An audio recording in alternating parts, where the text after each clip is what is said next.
کسرا Why would you do that? قانون واسه شما کاغذه. To this town and pretend to be این a قانون کجاست؟ تو این قانون ننوشتن؟ نگفتن بهتون صدای گریه اون دختره رو نشنیدی که التماس میگه آقا به من تجاوز نکن؟ نشنیدی صدای گریه اون دختره رو؟ وقتی نصف شب آینه گرفته بود دستش صورت اسید پاشی شدهش رو نگاه میکرد یادش نمیومد قیافش چه شکلیه؟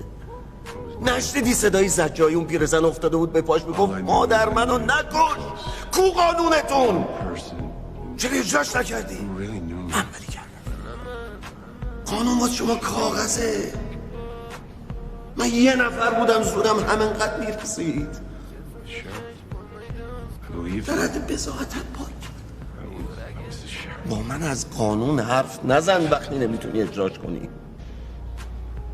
کسرا قانون واسه شما کاغذه.